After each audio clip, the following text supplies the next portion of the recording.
If you're heading in here now for the good, the bad, and the ugly, I want you to make sure you find a good seat. Come on up to the front because this next guy is a very, very integral part of our community, and I'm so excited. Oh, recently married. Congratulations, by the way. Okay. So, with no further ado, the self-proclaimed surf park nerd has visited more than 24 surf parks, and he's here today to share his insights on the good, the bad, and the ugly of what he's experienced as the ultimate surf park consumer. So please welcome Mike Goldis.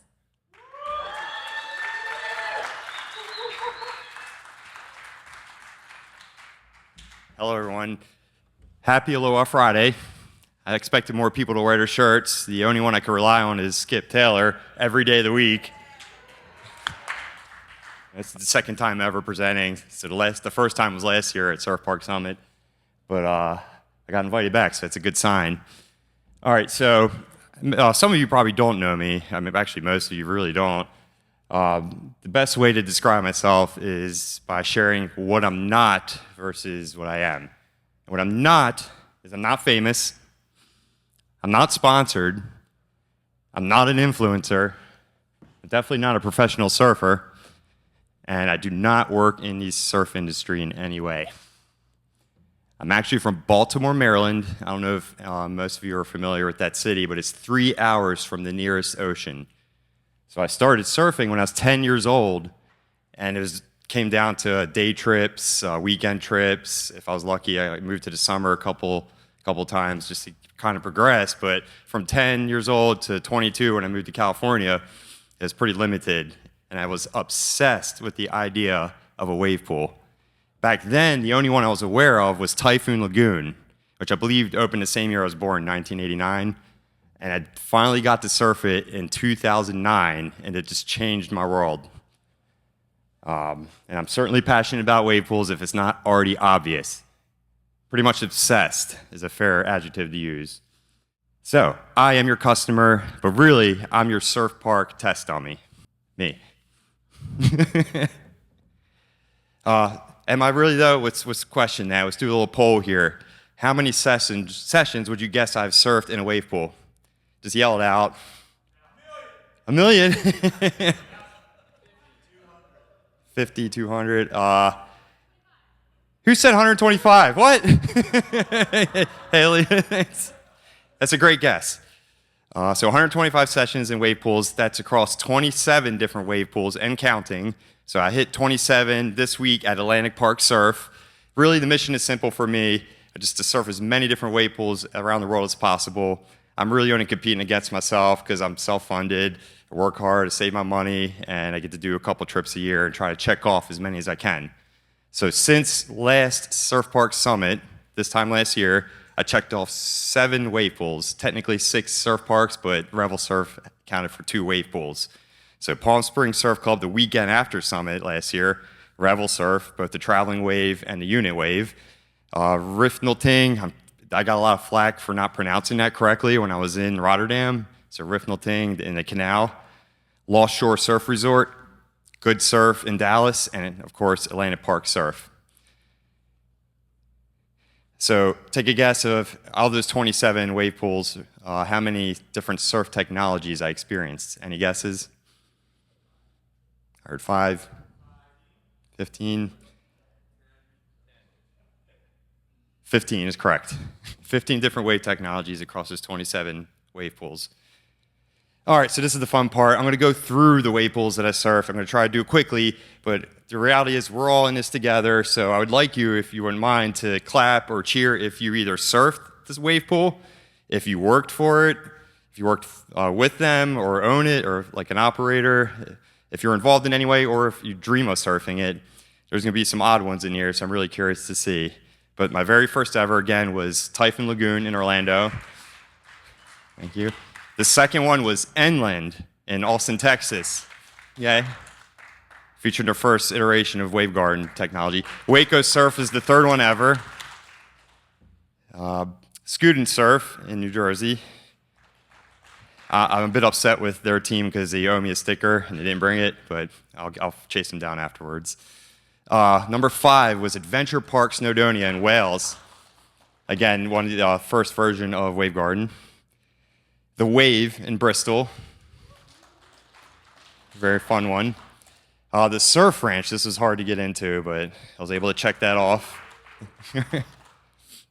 I know this might be debatable, and I could get some pushback for this, but I did throw in one sheet wave into the mix here. You can argue or you can throw it out, but I wrote several of them, and I just wanted to put one in there for good measure.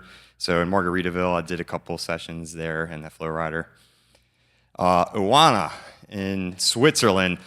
I don't know, a lot of people probably don't know about this one. It's inside of a shopping mall. It was my very first deep water stationary wave experience, and it changed my whole view on those, and like a happy customer moving forward with that type of wave.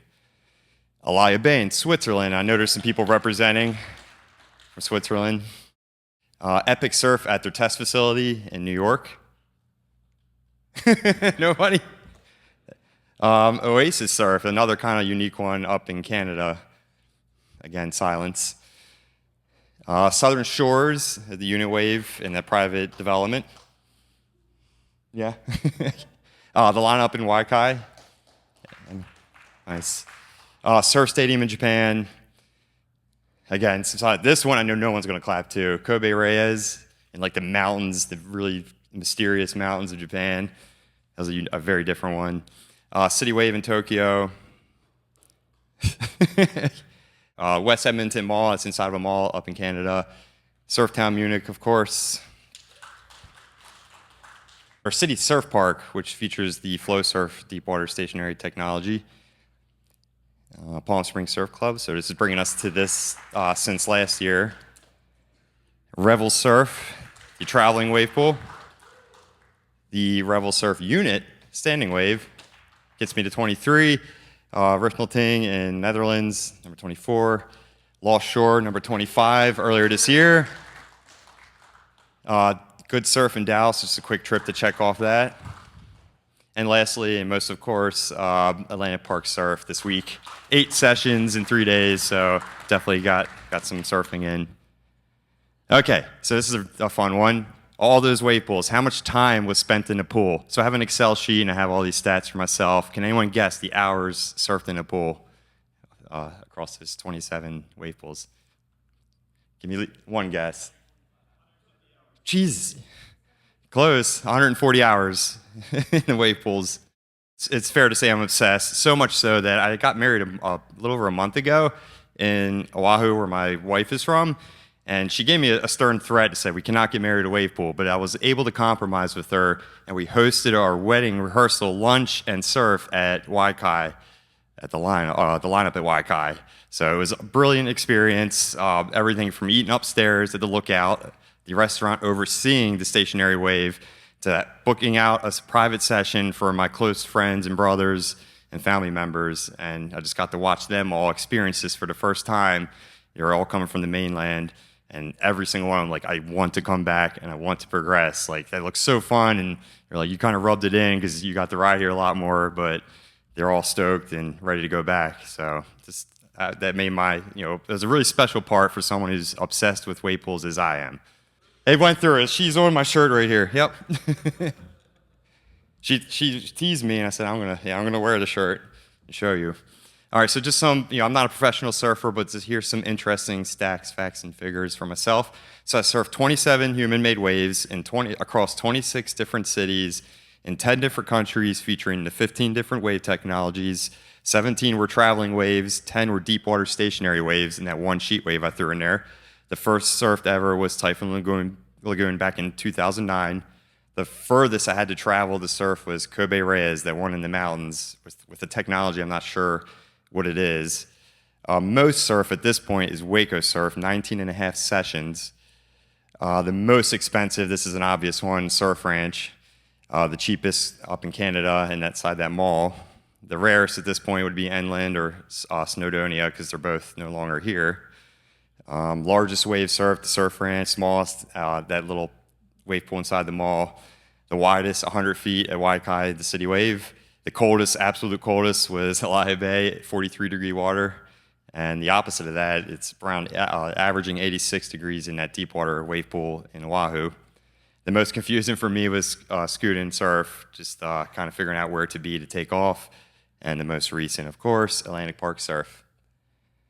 All right, this is the most fun question, and I asked this last year for those of you who did join me. How much do you think I spent on surf sessions only? Not the travel definitely outweighs. I spent a lot of money to travel to these different wave pools, the accommodation, food, but for only wave pool sessions.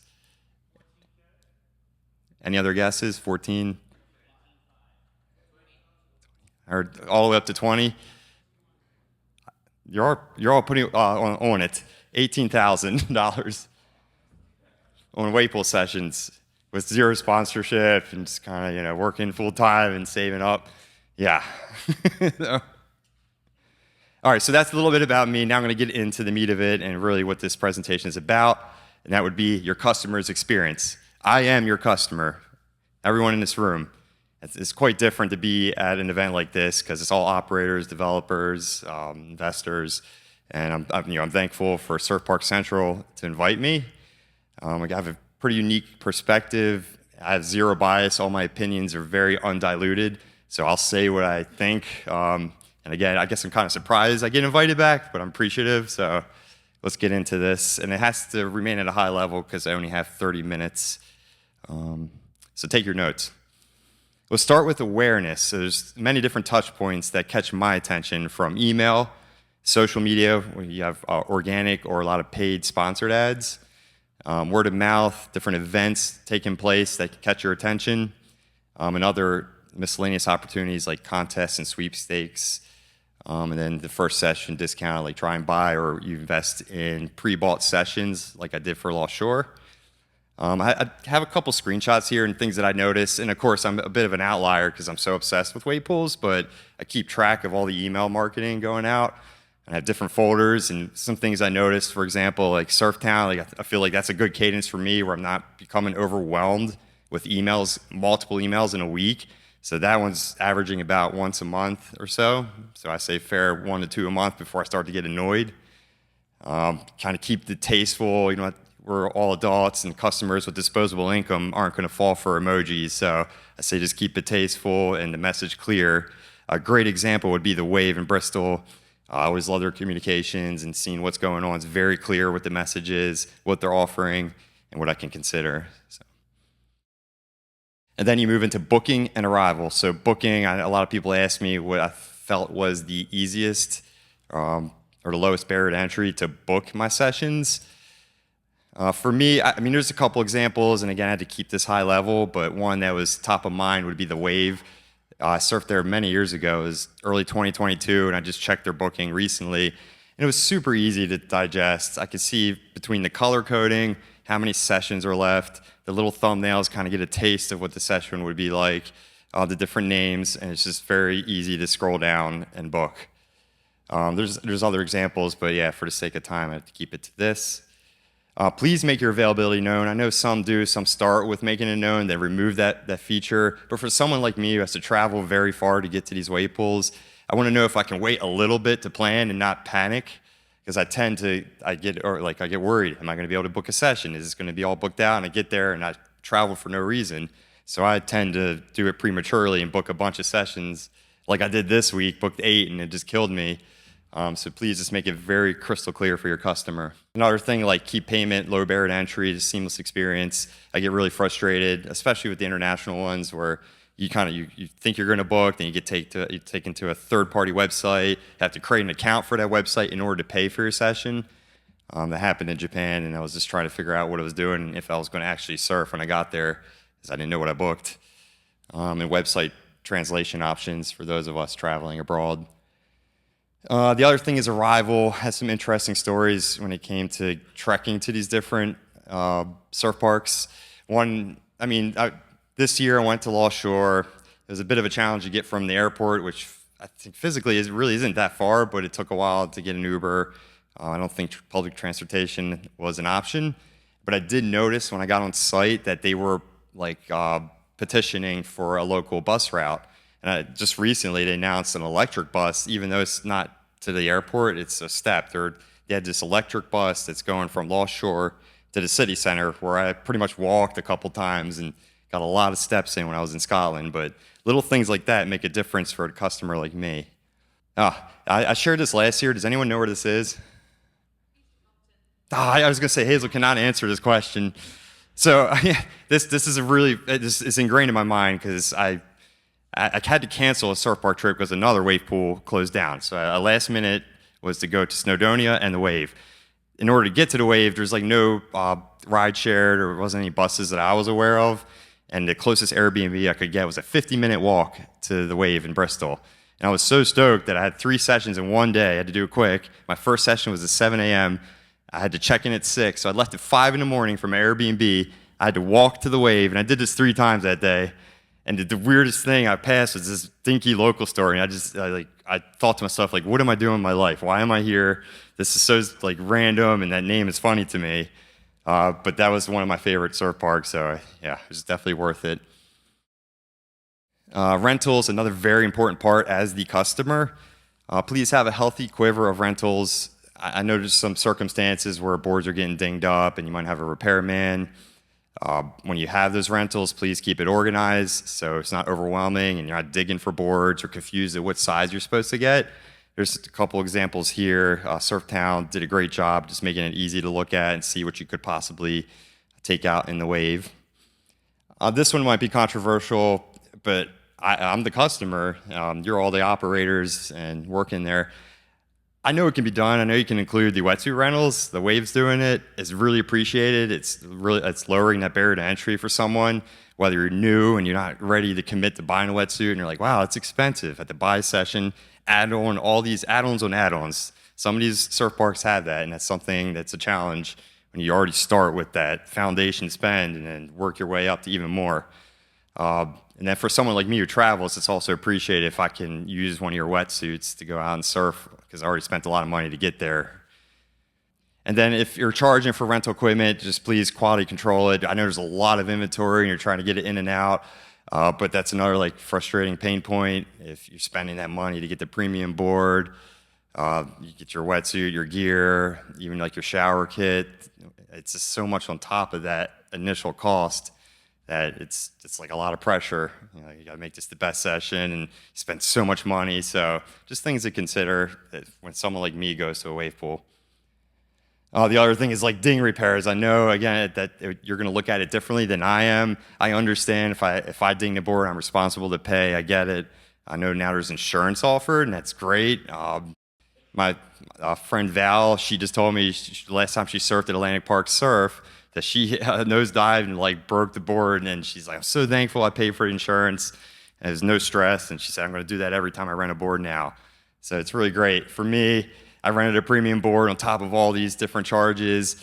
It was my very first session at one of these wave pools, and then like what it turned out to be was like every session after that, I was super paranoid. I was like taking pictures like, hey, did you catch this? Before I took the board out, because I didn't want to be responsible for dings that are already on the board. So it's just like a pain in the butt for me as a customer, so just be aware of that. So instruction and guidance, another very important one for me. I don't want to be confused in this lineup that I paid over $200 to surf in. Please don't assume that every customer is an experienced surfer. Please don't assume that every customer is core and not looking for guidance. I've been surfing for 29 years now. I welcome the instruction every time. For myself and for anyone else out in the water, I'm not too good of a surfer to bypass that. Please don't assume every customer will speak up for themselves in a lineup. Like pecking order or lineup order when you're out there is kind of a thing for me. I get really stressed. I don't speak up. I'm a bit passive when I don't know people. So of course I'm just gonna be like, whatever, I'll do whatever is left in any set. So just please just do it up front, be proactive in case there is someone in that session that's like that. And make no exception for surf park sessions because they're shared. We're all being shared by paying customers, so we're all in this together. Here's some quick examples of those I do feel like are doing it right. So I'll start like Surf Ranch. We had a briefing before going out. It's a very expensive session, so you definitely want to know what you're doing. Shizunami Surf Stadium. I don't speak Japanese. I got there, they had everything translated. They showed me these graphs, and I was situated and ready to go. And they even had someone in the pool at all times kind of telling you when to take off in case you weren't ready. Snowdonia, before they closed, he made me watch these videos each time I went out. And then I saved one of the ones that stuck out the most last, Surf Town Munich. So every time I surfed when I was there, I had to go to the briefing. And it wasn't just me, it was everyone, including Leon Glazer, like the pro surfer, had to attend this. And that I respect. I'm like, I'm going out with these people. I don't want anyone running into me. I don't want to run into them. I'm in a different country trying to surf this new technology. Like, I will listen, I will respect it, and I'll go out and have a good time. Like, I'm not too cool to do a brief before I go out. I don't want to be out there floundering around and like, who's going next? Like, that happens sometimes, and it's frustrating. Accommodation. So this is a non-thought for me until this year. I bought some vouchers. One of them was before Lost Shore opened, was for these pods. I'm like, oh, whatever. I stayed in tiny homes. I did a thing before surf parks where I stayed in 50 different tiny homes. Like, I like this. It's cool. And it turned out to change my whole mindset on this, because I showed up after a long travel, got to settle in right in front of the wave pool itself. Every morning, wake up every night, look at the sunset. It was just a whole experience on site, and they got my money because I didn't really leave. I couldn't go too far. So I thought that was interesting. Out of 27 wave pools, only 4 of those had somewhere to stay. And I didn't realize how much value there was, and they're just getting more of my revenue. I was sitting there, I would go get coffee every morning, beer in the afternoon. I did a spa treatment one day. I bought my Lost Shore gear, like these socks. So I got some pretty cool stuff from there, just by being stuck there for 3-4 days. Amenities, another one. So please have convenient showers, restrooms on site. Please have working, uncomplicated lockers for your customers. I mean, it seems like a simple ask, but I don't think it is at this point. Apparently it's not. Whether they're broken, really complicated, trying to figure out the code right before your session, your people are storing equipment, or the facility is storing equipment in there. You have to bring your own lock, and you don't know that, so please just consider that. Wetsuit hanging, board racks. Some do it better than others. I'm starting to bring my boards more often to save money. Wetsuit hanging would be a cool one if someone could figure it out, but I usually just have to throw it in the shower each night. Hot tubs, recovery pool, ice baths. So Dallas, good surf in Dallas is like 90-something degrees. I kept dipping my head in there in between waves on the city wave. That was crucial. And then you have like your recovery pools. And then free Wi-Fi. I know it sounds simple, but that's a missed opportunity if you're not letting people post social media while they're at your surf park. This is just an example of what a locker could look like. This is, it's simple. It's free. I put my little code in. It worked. I went and surfed. Straightforward, so it can be done. Moving on to food and beverage. I know a lot of sessions talked about this. So whether it's a cafeteria, bar, restaurant on site, it's very appreciated. You could do mobile food trucks, trailers, pop-ups I've seen. You can offer a variety of rotating food. Local food is really neat to try when I'm in a different country surfing. Vending machines is something I haven't come across often. There was one in Surf Stadium, Japan, and I don't always want to spend a lot of money after eating at the restaurant once or twice during a stay. Like, all right, at a certain point, I just need to get a snack, and I don't want to walk to the nearest 7-Eleven. So if you can consider some type of convenience shop, that'd be awesome. And then, of course, to me, bonus points is now I started to realize surf park branded beer. I just love it. I don't really drink beer. I drink wine, but because it has the surf park logo on it, that's enough to sell me. So I tried the Lost Shore Lager and the Shaka at Riffnelting. And there's just some other examples of different food and beverage I came across in my travels surfing these wave pools. Ancillary activities, again, I notice gets brought up in other sessions, but give me a reason to stay. Like, I do go to surf, but if there's other activities, I'm going to partake, and you're going to get my money. You can see there, that's exactly what happened. I've done zip lining. I've done some kind of trampoline board thing at the Eli Chalet. Before Snowdonia closed, I did the pump track, of course, the giant slide at Waco Surf, and even a surf skate lesson at Lost Shore, because that's a program they offered. And better yet, if you can, keep me overnight, because then I'll spend even more money. So for me, it would take one activity. Like, if I'm just going to surf, I can probably leave and go elsewhere, continue my travels. But if you gave me something else to do, maybe I can do 2 surf sessions one day, the next day do that other activity. Photo and video, very important in-house, whether it's in-house photo and video, which I only came across once at the Wave, because they have the image cabin, and that was super appreciated.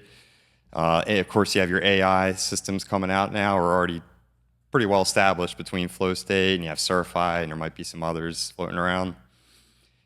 There's Waco Surf has a dedicated professional photographer and videographer on site that I've used, Rob Henson, and does really great shots, so it's fun to upgrade and get some really crystal clear photos. And then an idea is just to have a bulletin board for local talent to hire. And in worst case, you can use one of these things I found in Japan, which is just like a rain protector hut for your phone tripod. Thought that was funny. Staff, very important. Good surfers don't always mean good customer service. There's so many shredders out there in the wave pool. It can be intimidating for someone just coming out from out of town, doesn't know who you are. And if you think, sometimes it feels like, you're too cool to talk to. Like, I just want, always have a smile, a greeting, always being willing to assist is noticed. But what's noticed even more is when people don't have that smile. They're not greeting you. They seem bothered and busy. I just ask that you remember that surf park employees are being paid to be there. I'm paying to be there myself, my own money. They're being compensated to be there. So I had someone reach out through LinkedIn and say, hey, I don't need them to be smiling. I know it's forced. I think, well, I do, because I'm paying a lot of money to be there. I want to feel welcome and not like I'm a burden for the surf park. So other miscellaneous things, signage is very important for me, especially in different countries, knowing where to go quickly. If I book multiple sessions, I need to be able to run around very quick, get to the shower, get ready, and get prepared for the next session briefing. And then even when it comes to this little simple sign I came across in Japan, I thought it was funny. Your wave pool's over there. Viewing areas, I won't go into detail, but these are, if you don't have one of these, it's a missed opportunity because someone could be curious and roll up there and take a picture and send it to their friend, or you can just hang out and have a drink or food after your session. Vibe, I thought this is very interesting, how every single surf park around the world has a different personality.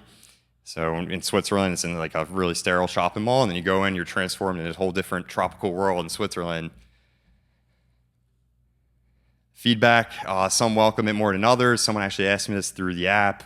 I only had one instance really, which is Lost Shore. I had a debrief, and I gave a lot of critical feedback, and I appreciate that was welcome. A lot of people say they want it, but I never hear back from them. I had 2 case studies. I'm going to skim through this really quick. I thought this was funny. My first visit to Waco was back in 2020. I used to post pictures for the last 4 years, and Mike Schwab would comment and say, I'm giving him heartburn because you see the old pictures, how it used to look, and you really need to come back. So I did. Came back in this year during the summer.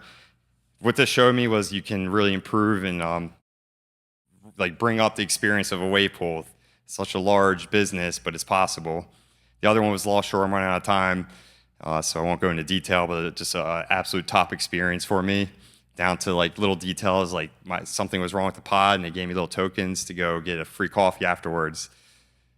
Please connect with me. I'm out of time now, so I'm happy to test your wave technology, talk all things surf parks, and secret surf your wave pool as a customer. This is a parting question. Consider what your guests, how they feel before, during, and after, not just during your stay. And that's it. See you in the pool.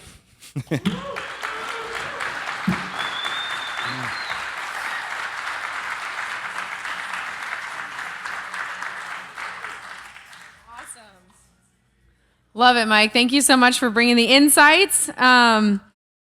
Keep going. I want to hear more reviews as more parks get open.